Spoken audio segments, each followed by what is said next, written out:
여러분 한번 상상해 보세요. 세계에서 석유가 가장 많이 나는 나라인데 국민들은 쓰레기통을 뒤져서 먹을 걸 찾고 있습니다. 한때 남미의 보석이라고 불렸던 베네수엘라. 도대체 어쩌다가 이렇게 비극적인 나라가 된 걸까요? 오늘 그 충격적인 몰락의 과정을 함께 파헤쳐 보겠습니다. 이게 바로 베네수엘라가 우리에게 던지는 아주 거대한 질문입니다. 아니, 땅 밑에는 그야말로 검은 황금, 석유가 넘쳐 흐르는데 왜 사람들은 굶주림을 피해서 목숨 걸고 국경을 넘어야만 할까요? 이 믿기 힘든 모순 뒤에 숨겨진 진실은 과연 무엇일까요? 6만%. 와, 이 숫자가 믿어지세요? 이게 바로 베네수엘라가 겪었던 살인적인 하이퍼인플레이션의 정점입니다. 이게 어느 정도냐면요. 아침에 빵 한 조각 사던 돈으로 저녁엔 빵 부스러기도 못 사는 거예요. 말 그대로 돈이 휴지 조각보다 가치가 없어진 거죠. 경제 붕괴의 상징적인 숫자입니다. 자, 그래서 오늘 우리는 이 베네수엘라의 비극을 총 4개의 막으로 나눠서 한번 들여다볼 겁니다. 희망으로 가득 찼던 약속의 땅에서 시작했어요. 축복인 줄만 알았던 석유가 어떻게 네덜란드 병이라는 저주가 됐는지, 그리고 차베스와 마두로 이 두 사람이 어떻게 나라를 완전히 무너뜨렸는지 그 과정을 차근차근 따라가 보겠습니다. 자, 그럼 첫 번째 장입니다. 약속의 땅. 모든 비극에는 원래 희망찬 시작이 있었잖아요. 일단 나라 이름부터가 굉장히 낭만적이지 않나요? 옛날에 탐험가 아메리고 베스푸치가 이곳에 와서 물 위에 떠 있는 집들을 보고는 이거 우리 이탈리아 베네치아랑 닮았네? 라고 생각했대요. 그래서 작은 베네치아라는 뜻으로 베네수엘라라고 이름을 붙여준 거죠. 시작은 이렇게 참 아름다웠습니다. 그리고 베네수엘라의 정신, 그 심장에는 바로 이 사람, 독립의 아버지, 시몬 볼리바르가 있습니다. 이분의 꿈은 정말 원대했어요. 남미 대륙 전체를 그란 콜롬비아라는 하나의 거대한 나라로 만들고 싶었죠. 그 꿈은 결국 이뤄지지 못했지만 그의 이름은 지금도 화폐나 공항 이름에 그대로 남아있어서 베네수엘라 사람들의 정신적인 지주 역할을 하고 있습니다. 볼리바르가 마지막으로 남긴 유언이 이겁니다. 분열은 조국을 암살하는 행위다.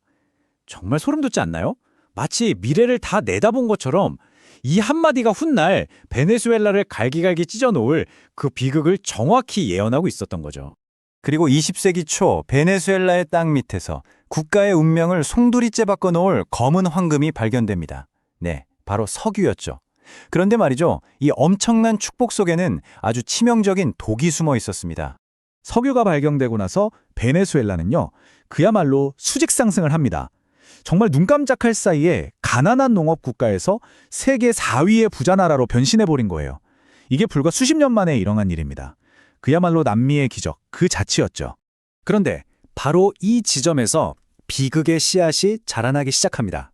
경제학에서는 이걸 네덜란드 병이라고 부르는데요. 좀 역설적이죠? 뭐냐면 특정 천연자원 하나가 너무 잘 팔려서 대박이 나면 오히려 그걸 제외한 나머지 모든 산업이 싹 다 죽어버리는 아주 기이한 현상이에요. 베네수엘라는 바로 이 치명적인 병에 아주 깊숙이 감염되고 있었던 겁니다. 자, 이게 어떻게 작동하는 거냐면요. 일단 석유를 팔아서 달러가 어마어마하게 쏟아져 들어오겠죠? 그럼 자연스럽게 자국 화폐 가치는 막 올라갑니다. 근데 이게 문제예요.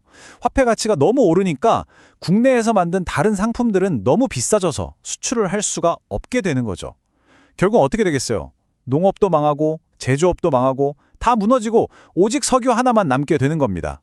베네수엘라 경제가 유가라는 아슬아슬한 외줄 위에 올라서게 된 순간입니다.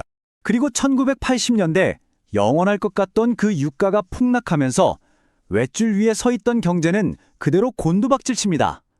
거리에는 실업자가 넘쳐나고 사람들의 분노는 하늘을 찔렀죠. 바로 이 극심한 혼란 속에서 한 남자가 마치 구세주처럼 등장합니다. 그의 이름 바로 우고 차베세스입니다. 1992년에 차베스가 쿠데타를 일으켰다가 실패해요. 그런데 그는 이 실패를 오히려 엄청난 기회로 바꿉니다. 카메라 앞에서 체포되면서 이렇게 외치거든요. 내 부하들은 죄가 없다. 잡아가려면 나만 잡아가라. 이 한마디가 부패한 정치인들에게 지칠 대로 지친 국민들의 마음에 제대로 불을 지폈습니다. 그는 하루아침에 저항의 아이콘, 국민 영웅으로 떠오르게 되죠. 그리고 마침내 대통령이 된 차베스는 국민과의 약속을 지킵니다. 석유는 국민의 것이다. 이렇게 선언하면서 막대한 오일머니를 말 그대로 가난한 사람들에게 쏟아붓기 시작해요. 무상주택, 무상교육, 무상의료. 국민들은 열광할 수밖에 없었죠. 정말 꿈에 그리던 유토피아가 눈앞에 펼쳐지는 것 같았을 겁니다. 결과는 정말 놀라웠습니다. 이 그래프를 보세요. 차베스가 집권한 후에 빈곤율이 절반 이하로 뚝 떨어집니다. 수십 년 동안 지긋지긋한 가난에 시달렸던 사람들에게 차베스는 그냥 대통령이 아니었어요. 거의 신이자 구원자였던 거죠. 하지만 이 화려해 보이는 복지국가는 사실 모래 위에 지은 성이나 다름없었습니다. 왜냐하면 튼튼한 세금 기반으로 운영되는 게 아니라 언제 폭락할지 모르는 유가라는 단 하나의 기둥에만 아슬아슬하게 의지하고 있었기 때문이죠. 기름값이 떨어지는 순간 모든 게 한꺼번에 무너져 내릴 그런 운명이었습니다. 근데 설상가상으로 차베스는 황금알을 낳는 거위의 배를 스스로 갈라버립니다. 자신의 권력을 더 단단하게 만들기 위해서 석유 산업을 이끌던 유능한 전문가들을 다 쫓아내고 그 자리를 자기한테 충성하는 측근들로 채워버린 거예요. 그 결과요? 불보듯 뻔했죠. 생산성은 바닥을 쳤고 부패가 시스템 전체를 암처럼 파고들기 시작했습니다. 시간이 흘러 2013년 차베스가 암으로 사망하고 그의 후계자인 니콜라스 마두로가 대통령이 됩니다. 그가 물려받은 건 이미 째깍째깍 소리를 내며 터지기 직전의 시한폭탄이었습니다. 마두로는 일단 차베스가 하던 복지 정책을 그대로 이어가려고 했어요. 그런데 돈이 없었습니다. 국고가 텅 비어버린 거예요. 차베스가 망가뜨린 석유 산업은 더 이상 돈을 벌어오지 못했고 엎친 데 덮친 격으로 국제 유가마저 폭락했기 때문이죠. 국민들에게 약속한 복지를 해줄 돈이 정말 단 한 푼도 없었던 겁니다. 자, 돈이 없으면 어떻게 해야 할까요? 마두로 정권은 가장 쉽지만 가장 치명적인 방법을 선택합니다. 바로 돈을 그냥 찍어내는 거였죠. 이 무책임한 결정이 결국 경제라는 댐을 무너뜨렸고 하이퍼 인플레이션이라는 거대한 쓰나미가 온 나라를 덮치게 됩니다. 그 결과는 정말 비현실적일 정도였습니다. 사람들이 돈을 더 이상 세지도 않아요. 무게를 달아서 물건을 샀고 나중에는 아예 그 돈으로 가방을 만들거나 종이 장난감을 접었습니다. 내가 평생 모은 연금이 하루아침에 그냥 쓰레기가 되어버린 거예요. 경제가 완전히 붕괴되니까 식량 공급도 당연히 끊겼습니다. 국민들은 굶주리기 시작했고 평균 체중이 무려 11kg이나 빠졌다고 해요. 베네수엘라 사람들은 이 끔찍하고 강제적인 다이어트를 마두로 다이어트라는 아주 씁쓸한 농담으로 부르기 시작했습니다. 과거와 현재를 한번 비교해보세요.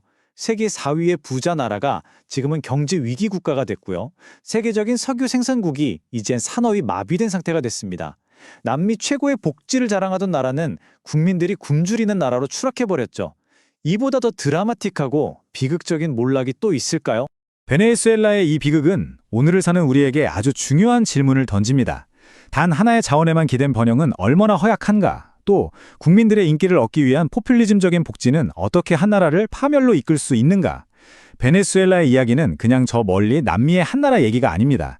우리 모두에게 던지는 아주 엄중한 경고일지도 모릅니다.